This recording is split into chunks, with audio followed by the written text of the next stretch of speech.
Are pyramid schemes a scam? Let's get one thing straight. A pyramid scheme is a deceptive and unsustainable investment pitch that promises unrealistic returns on fictitious investments.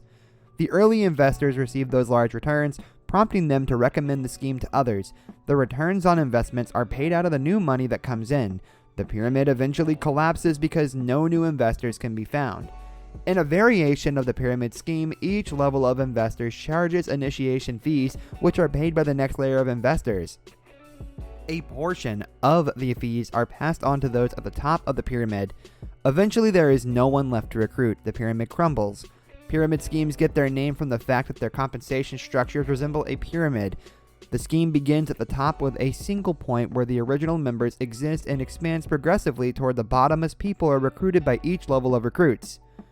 Assume Mike, the scheme's founder, sits alone at the top of the pyramid. He recruits 10 people with the promise of a large return on their investment.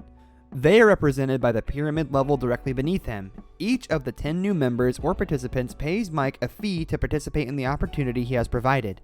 Then, for a total of 100 members, each of those members is encouraged to recruit 10 more. Each of the 100 new recruits must now pay fees to the Tier 2 recruiters, who must send a portion of their earnings to Mike. This recruitment and payment cycle is repeated as many times as possible. As it does so, money continues to flow upward to those higher levels. In pyramid schemes, the emphasis is on recruiting new members. Though it may have been implied to attract recruits, the sale of any product or service is rarely actually involved. There is no other identifiable source of income besides those recruited. Those brave enough to take the pyramid plunge, according to the hard sell pitches made at recruitment events, will receive substantial cash from the recruits below them. In practice, however, prospective members' pools tend to dry up over time. When a pyramid scheme eventually fails, the top-level operatives may walk away with large sums of money while the majority of lower-level members are left with nothing. There are also different types of pyramid schemes. The most used is the multi-level marketing pyramid scheme. Multi-level marketing is a legitimate business model. This business model entails the sale of actual goods or services by distributors or multi-level marketing participants. Distributors are compensated for the multi-level marketing products and services that they sell. They can also profit from the sales of distributors that they've recruited and the people those recruits bring in. However, some pyramid schemes disguise themselves as multi-level marketing. The Federal Trade Commission warns people to be wary of promoters who make outrageous claims of enormous earning potential, try to persuade people that recruiting others is where the real money is, and pressure people to get involved without learning more about the company. Another red flag is existing distributors who continue to buy products they will never sell in order to qualify for some kind of reward. There's also chain emails. Chain emails persuade unsuspecting recipients to donate money to everyone on the list. After making their contributions, donors are invited to replace the first name on the list with their own. They're told to forward the email onto their own list of contacts in the hopes that one or more of them will send them money. In theory, recipients will continue to collect donations until their names are removed from the list. Ponzi schemes are another type of scheme. Ponzi schemes are investment schemes that rob Peter to pay Paul. They may not have the hierarchical structure of a pyramid scheme, but they do promise high returns to existing investors. Ponzi schemes are typically characterized by a single initial investment from investors.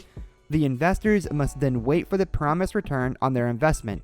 This is provided by new funds raised from other investors persuaded to participate by the scheme's leader. When the money for this type of scheme runs out, most Ponzi participants lose everything. Bernard Madoff, the most well-known Ponzi scheme artist, was sentenced to 150 years in prison for running a multi-billion-dollar Ponzi scheme. Madoff persuaded a number of high-profile investors to invest with him, falsified portfolios and irrelevant paperwork, and paid off early investors with money received from later investors. The majority of investors lost everything. On April 14, 2021, Madoff died in prison. Pyramid schemes will continue to exist as long as new paying participants continue to join. The pyramid's foundation must continue to expand. The entire structure collapses when the pool of available and willing participants disappears. Pyramid schemes cannot exist for an extended period of time. People will almost always lose money. Due to waiting periods that delay payments from lower-level recruits, even high-level early participants may lose money near the end.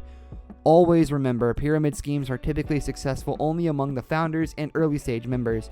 These individuals defraud new fee-paying members by promising a quick and large monetary return. These individuals then recruit additional fee-paying members. This cycle will continue. Is it now illegal in the United States to run a pyramid scheme? In essence, yes.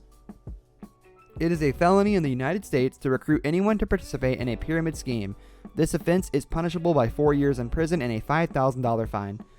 Many countries consider pyramid schemes to be illegal. Profiting from a network of contacts through a pyramid model frequently forces individuals to recruit family members, friends, and acquaintances. This can eventually strain relationships. Such schemes should be avoided by investors.